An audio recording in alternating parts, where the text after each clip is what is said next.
Hey everybody, Will Anderson here to break down a really exciting game from the first week of MGI's Virtual Scrabble League Series. In round 2, Pakistan's most accomplished player, 8-time national champion Waseem Khatri, was set to play top American expert Ben Schoenbrun, better known to the Scrabble community as simply Benji. Benji has been a tireless organizer of online events during the pandemic, and the winner of his largest and most successful event to date, the Double Double, was none other than Waseem. Definitely a juicy matchup, but the game somehow exceeded expectations. Waseem opens the game with Catch for 38, clearly the best play from his consonant-heavy rack. But Benji draws both blanks and quickly drops an amazing find of Yakimono through the K for 76. Note also that Waseem challenged the word just to be sure of it, costing him 5 points on the scoreboard. This will matter for later. Benji did have a handful of higher scoring options here, such as cooeying for 86 and the even crazier hyponoia for 89. But my co-commentator, Conrad Bassett-Bouchard, said it best. I mean, I look at racks like that at whatever time it is here, like 6:37 in the morning, and I'm like, oh, that's too many blanks, too many things to parse through. One bingo turned into a flurry of them as Waseem answers back with 4-part. Benji gets down Stygian, and Waseem slaps down Matadora nearly instantly. These guys know their words. The game's going to be over in about 2 minutes. Benji then faces his first non-bingo decision of the game, holding both the Z and the X with several extremely high-scoring spots to play them. Let me just see if we can just get to the Quackle screen in time. It's Zex is 90 points, so Bez is 81. Well, yeah, there actually are a number of good spots for the X, including the E underneath 4-part. You could potentially get a big play to the triple with it if you draw precisely, and then the O of Yakimono as a backup. So I wonder if maybe keeping it and playing Bez instead works out better. I wonder. I'll just give it a little sim. I imagine it too will be pretty close because he'll play through the I or through the A a lot, and IXRR is pretty weak without N6. Holding a rack full of consonants, the A of 4-part demands Waseem's attention, and he plays Vang for 36, leaving the nicely balanced EFRT. However, Fave scores 6 more points, and although it leaves all consonants, the GNRT leave does offer strong chemistry if he were to draw one of the 7 unseen I's in tandem with some other vowels. The G also might have come in handy for the Zag hook. But if Vang is a mistake, it's a microscopic one. The two options are nearly identical. Benji draws another E and hits his X-bomb for 52 points, just as he had hoped to do after Bez. Waseem plays of on his next turn for a good score. A really strong option here, though not without its risks. Weird things here is like, you know, he has IOU with freaking 6 I's, 4 O's, and 3 U's unseen. Like, it makes something like, you know, fishing OF and Fay keeping on the left side, keeping a pretty like high volatility lead, which will bingo a lot, is just like, it just raises the variance so much more.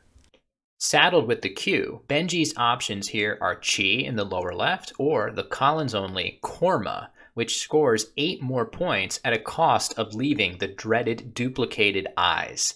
Chi leaves duplicated R's, which aren't great, but they're significantly better for getting bingos down than 2 I's. And keeping the M for next turn could yield potentially huge scoring plays in the upper left, forming Again, a minor mistake at most. Waseem connects on a bingo after of playing his highest scoring option here, except for something better that Conrad saw. His best bingo here is definitely, without a doubt, Ketchup Leist. The amazing extension of Ketchup Leist, which is I don't to put that on the board. If I don't care what anyone says, ketchup rules, that is the play. Well, it is the most ketchup-ly of any play that could be made. Benji draws 3 I's and dumps 2 of them quickly with Imid. He might have overlooked Oribi in the lower left corner, scoring 6 more points and shedding the B and an extra vowel. Waseem draws the ugly UVW combination and takes a long time on his next move, clearly debating between Wive and Virus. Maybe do we prefer Virus down in the lower left? I don't prefer any viruses ever at this point. Oh, great point. A very topical word of virus here. Never, no. No, but in all seriousness, Wive seems pretty solid.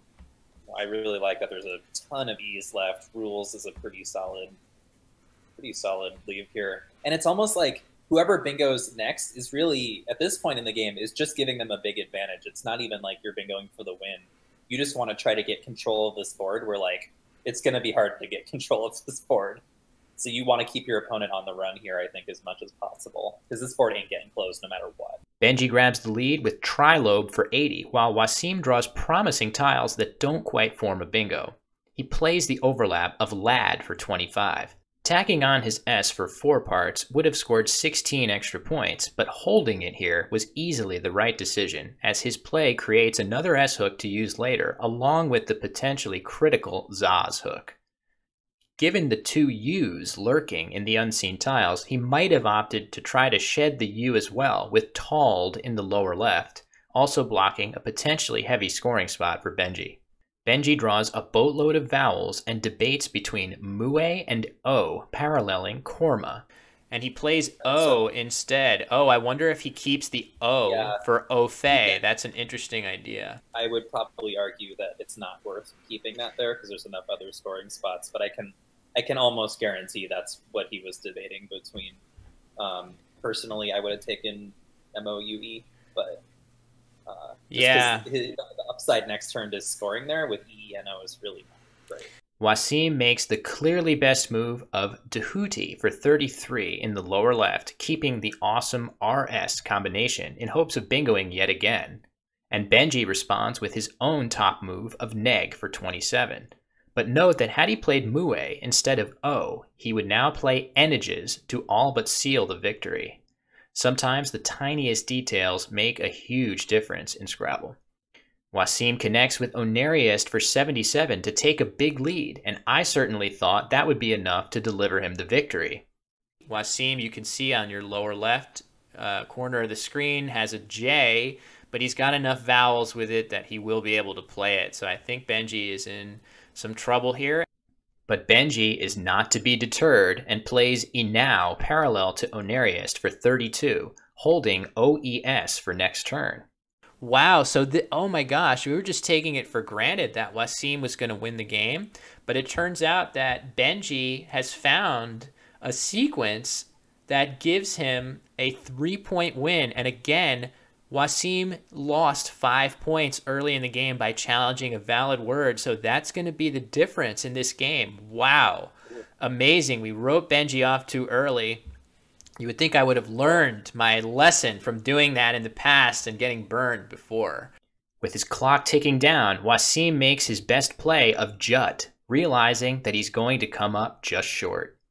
Benji plays Os and Ofe, which gets the job done, though he had the same word for a couple more points in the lower left. So I guess keeping that O for Ofe turned out to be very helpful in the end, but not without some drama. Oh my gosh. When the dust settled, it was Benji 530, Waseem 528. But both players ended up advancing to the next weekend of play. Tune in for top-notch Scrabble action like this at my Twitch channel and make sure to follow to get notified when we go live.